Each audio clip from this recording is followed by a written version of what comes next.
प्रिय मित्रों, the free academy में आपका स्वागत है। मित्रों, पिछली वीडियो में हमने बताया था कि शिक्षण योजना क्या है, कैसी बनाई जाती है, इन सभी बिंदुओं पर चर्चा की थी। और शिक्षण योजनाओं के क्रम में भी हम भिन्न भिन्न कक्षाओं की भिन्न भिन्न विषयों की शिक्षण योजनाओं के बारे में भी विस्तार से बता रहे हैं। अगर आपने पिछली वीडियो नहीं देखी है तो आई बटन पर क्लिक करके आप जो है उनको देख सकते हैं, और वीडियोस के लिंक डिस्क्रिप्शन बॉक्स में भी दे रखे हैं, वहां से भी आप इनको देख सकते हैं। दोस्तों, इसकी पीडीएफ भी वीडियोस के डिस्क्रिप्शन बॉक्स में दे रखी है, वहां से भी इनको आप लोड कर सकते हैं। तो आज जो है शिक्षण योजनाओं के क्रम में जो शिक्षण योजना बनाई जा रही है, वो जो हम सीख रहे हैं वो मैथ्स विषय की गिनतारा की अपवर्त जो टॉपिक है उस पर जो है शिक्षण योजना को बनाना हम सीखेंगे। तो वही सबसे पहले जो आता है एक कॉलम जिसमें कि डेट, दिनांक, कक्षा, विषय, समय, इन सब बिंदुओं को मतलब हम अंकित करते हैं। जैसे कि एक जो अपवर्त है, अपवर्त हम 4-5 की कक्षाओं के लिए प्रयोग कर सकते हैं, तो कक्षा 4-5 का भी इसमें अंकन हो सकता है। और विषय हमारा है ही गिनतारा, और समय 35 से 40 मिनट।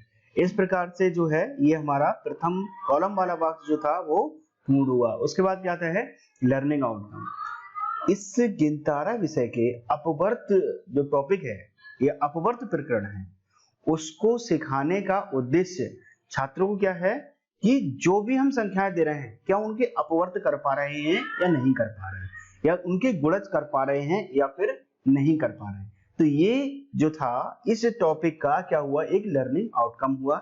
लर्निंग आउटकम मतलब शिक्षण योजना का उद्देश्य, या जो हम सिखाना चाह रहे हैं वो बच्चा किस प्रकार से सीख पा रहा है, ये हमारा लर्निंग आउटकम। उसके बाद प्रकरण तो है ही आपका क्या है अपवर्त। उसके बाद जो इंपॉर्टेंट बिंदु आता है शिक्षण अधिगम सामग्री। शिक्षण अधिगम सामग्री जो है आप अपनी शिक्षण योजना के आधार पर सुलभता के अनुसार कुछ भी प्रयोग कर सकते हैं जिससे कि छात्रों को समझ में आए। जैसे कि चार्ट है, पाठ्य पुस्तक है, या फिर दीक्षा ऐप पर उपलब्ध सामग्री हो सकती है, पेन, पेंसिल, यानी कुछ भी ऐसा हो सकता है, बॉल, जिससे कि आप बच्चों को आसानी से सिखा सकें। उसके बाद इसका इंपॉर्टेंट बिंदु क्या है, सीखने सिखाने की प्रक्रिया या गतिविधियां। ये 3 चरणों में खत्म होती है। पहला चरण इसका क्या है, शिक्षण से पूर्व। भाई हम अपने छात्रों को अपवर्त के टॉपिक की शुरुआत करने के लिए क्या मतलब किस प्रकार से शुरुआत करें। तो जैसे कि यहाँ पर एक शुरुआत की गई है मेरे माध्यम से, जो प्लानिंग है उसमें क्या है कि शिक्षक छात्रों को खड़ा करके उनसे पहाड़े सुनेंगे। जैसे 5 का पहाड़ा सुन सकते हैं, 10 का है, 12 का है, उनके स्तर के अनुसार जो पहाड़ा सुन सकते हैं। हम 15 का भी पहाड़ा सुन सकते हैं, 18 का भी सुन सकते हैं, क्योंकि 4-5 में बच्चों को लगभग 20 से 25 तक पहाड़े जो है वो लगभग आते हैं। दूसरा क्या है, इस प्रकार से भी प्रश्न पूछ सकते हैं कि शिक्षक छात्रों से प्रश्न पूछते हैं कि 3 के पहाड़े में 3, 6, 9, 12 ये सब आए।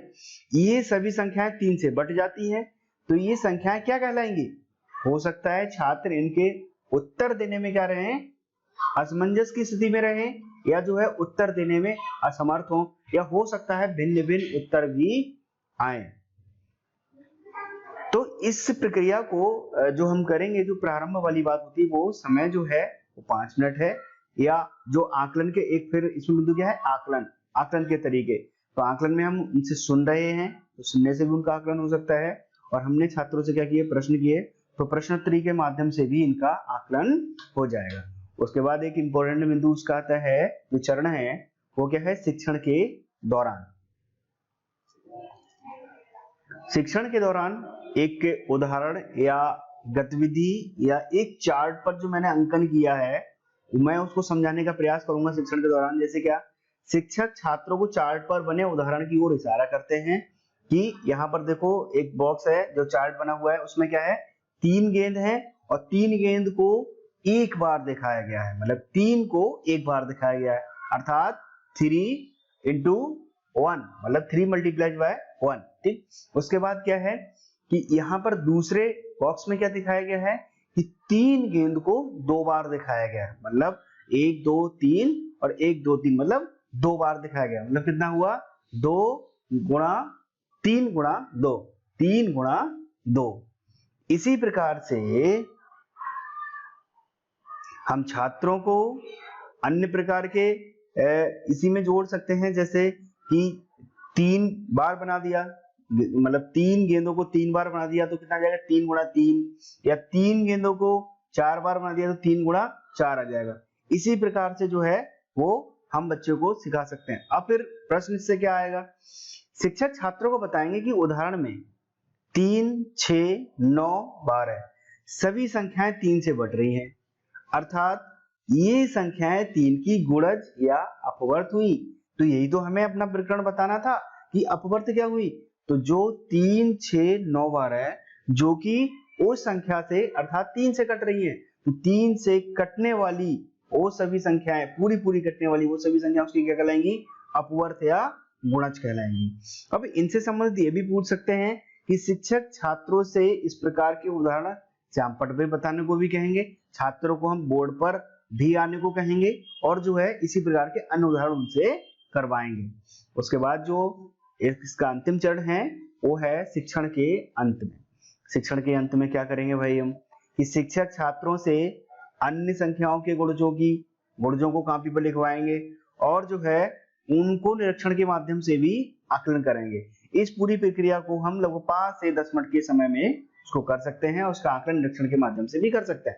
दूसरा, इस शिक्षण प्रक्रिया के दौरान हम गतिविधि का भी प्रयोग कर सकते हैं कि हम जो हमने पहले ऊपर जो गतिविधि ली थी कि 3 के पहाड़े की गतिविधि के माध्यम से समझाया, उसी प्रकार से हम 4 और 5 के पहाड़े की गतिविधि के माध्यम से भी या चित्रों के माध्यम से भी छात्रों को समझा सकते हैं।